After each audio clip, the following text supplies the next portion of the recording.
Mr. Speaker, distinguished colleague, kanina kasi narinig ko lang yung 6 billion at tila nakakainggit yung foundation ni Congressman Lian.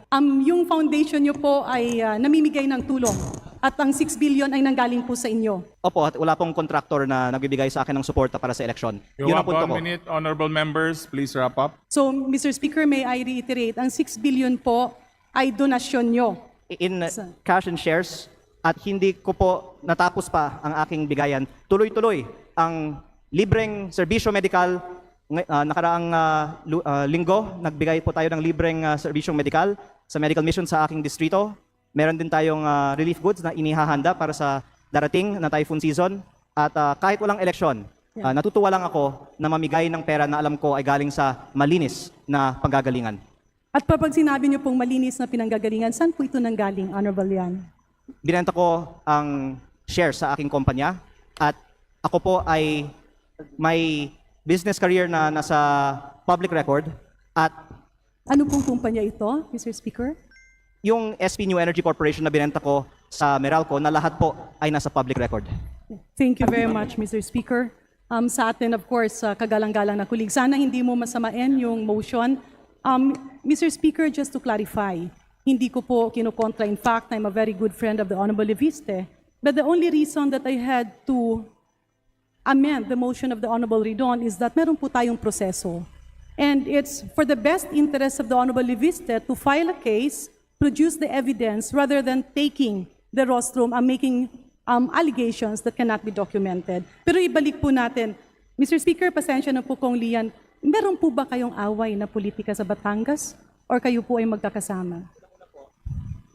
Actually, ma'am, yung meeting ko with Congressman Garjola and Secretary Recto on April 15 or 16, as per my Facebook post, was for them to ask for my help for the campaign of Vilma and Lucky. Yeah, I'm After sorry, which, Mr. Speaker, what year po? April? 2025, So this was before? para tulungan ko sila para sa 2025 elections.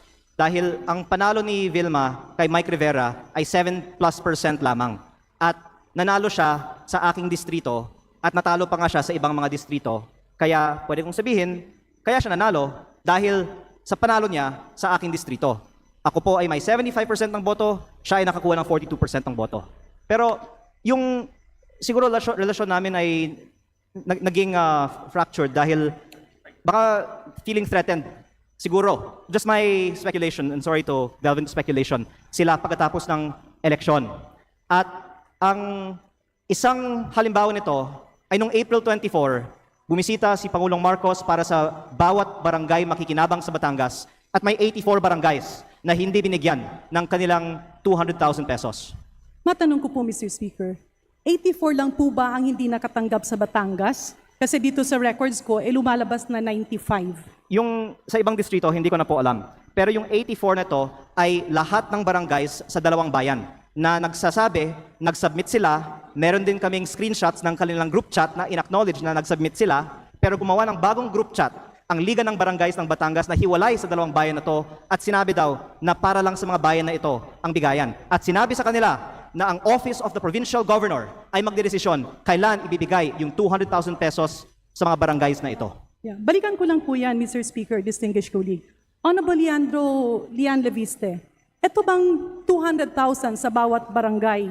Ang sinasabi mo ba ay merong piling barangay at hindi lahat ang binibigyan? 110% base sa mga inilabas na naming ebidensya at mabuti kong magpatawag ng pagdinig ang Kongreso para hindi lang he said, she said, para magkaalaman na tayo kung anong totoo. Kasi Mr. Speaker, distinguished colleague, ako po ay tubong Leyte. At doon nga po sa Tacloban City, merong mga hindi nabigyan, hindi dahil sa politika, no? Kundi dahil hindi sila nakasubmit ng mga dokumento. At totoo po ba, Mr. Speaker, distinguished colleague, na merong ibang mga barangay na walang dalang resibo? Ang tanong ko, Mr. Speaker, kapag walang resibo po ba, pwedeng mabigyan ng ating DILG or DOF or whatever agency is tasked with that? May I respond, Madam Speaker? Nasa Facebook page ko po yung screenshots ng group chat na nagsasabi na hindi kasali itong dalawang barangays. At sila po ay nag-submit, meron din naman pong group chat na nagsasabi na nakapag-submit sila. Kaya base po sa matibay na ebidensya at ayon sa kanilang testimonya, sinabi sa kanila ng Office of the Provincial Governor na hindi talaga sila kasama. Kaya para you don't just take it from me, magpatawag na lang ng pagdinig ang Kongreso tungkol sa bagay na ito. Mr. Speaker, distinguished colleague, kanina kasi narinig ko lang yung 6 billion at tila nakakaingit yung foundation ni Congressman Lian. Yung foundation niyo po ay namimigay ng tulong at ang 6 billion ay nanggaling po sa inyo. Opo, at wala pong contractor na nagbibigay sa akin ng suporta para sa eleksyon. You Yun ang have punto 1 ko. minute. Honorable members, please wrap up. So, Mr. Speaker, may I reiterate, ang 6 billion po ay donasyon nyo. In cash and shares, at hindi ko po natapos pa ang aking bigayan. Tuloy-tuloy ang libreng serbisyo medikal.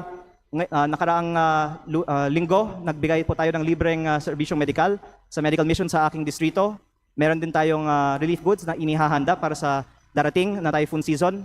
At kahit walang eleksyon, natutuwa lang ako na mamigay ng pera na alam ko ay galing sa malinis na panggagalingan. At pag sinabi niyo pong malinis na pinanggagalingan, saan po ito nanggaling, Honorable Lian? Binenta ko ang shares sa aking kumpanya at ako po ay may business career na nasa public record at Ano pong kumpanya ito, Mr. Speaker? yung SP New Energy Corporation na binenta ko sa Meralco na lahat po ay nasa public record.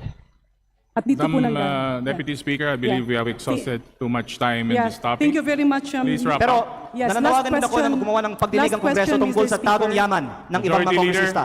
Dahil Yeah. ako ay hindi Mr. nagtatago Speaker, ng aking mga ari. the time allotted for Pero ang Representative ibang Eliste kongresista- has already expired. Yeah. I move to refer the speech, including the manifestations and interpellations, to the Committee on Rules. There's a motion to refer the privilege speech to the Committee on Rules. An objection, Chair hears none. Motion is approved.